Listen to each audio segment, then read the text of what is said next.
Most demanding video বৰপিঠাৰ কাষটো কেনেকৈ ফুল কাটি যায়, কেনেকৈ মচমচীয়া হয় আৰু ভিতৰটো কেনেকৈ সুন্দৰকৈ সিজি আহে বহুতৰ অনুৰোধ। তাৰ মাজতে মই পূজাৰ নামটো ল'বই লাগিব। তাই বাৰে বাৰে কৈ আছে, বা তোমাৰ বৰপিঠাকেইটা বৰ সুন্দৰ হয়। এইখিনি হৈছে জলপনীয়া চাউল। আমি অৱশ্যে গাঁৱৰ ফালে চকুৱা চাউল বুলি কওঁ। আৰু এইখিনি চাউলেৰে খুন্দা পিঠাগুড়িৰেহে কিন্তু বৰপিঠা বৰ সুন্দৰ হয়। ডাঙৰ ডাঙৰ 3 বাতি ল'লোঁ, এচামুচ নিমখ আৰু সম্পূৰ্ণকৈ এচামুচ লৈছোঁ চৌদা। এতিয়া গুড়ৰ পৰিমাণটো চাওকচোন, পিঠাগুড়িৰ সমানে 3 ভাগৰ 1 ভাগ ল'ব লাগিব।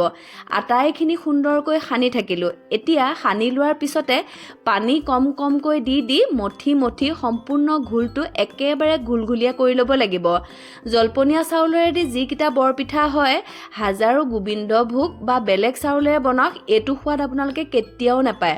পৰম্পৰাগত পুৰণি দিনৰ পৰা চলি অহা জলপনীয়া চাউল বা চকুৱা চাউলেৰে ৰন্ধাটোকহে বৰপিঠা বুলি কয়। এতিয়া বিভিন্ন ধৰণে সকলোৱে বনাই খায়।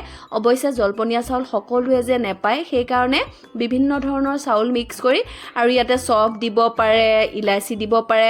মই কিন্তু ইয়াৰ সোৱাদটো একেবাৰে পুৰণি দিনৰ ধৰণে ৰাখিবলৈ চেষ্টা কৰোঁ আৰু আমাৰ ল'ৰা ছোৱালীয়েও তেনেকৈহে ভাল পায়।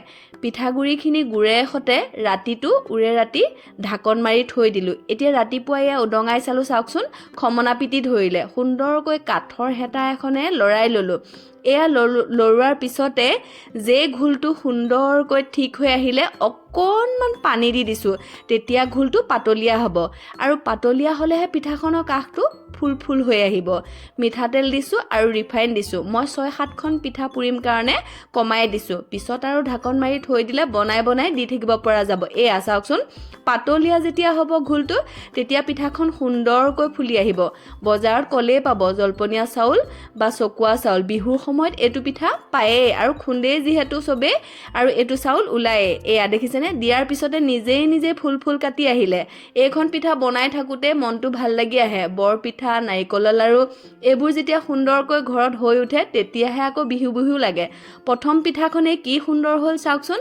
একেধৰণে পিঠাবোৰ বনাই গ'লোঁ। আপোনালোকক এইটো ভিডিঅ' দিয়া মোৰ দেৰি হৈছে।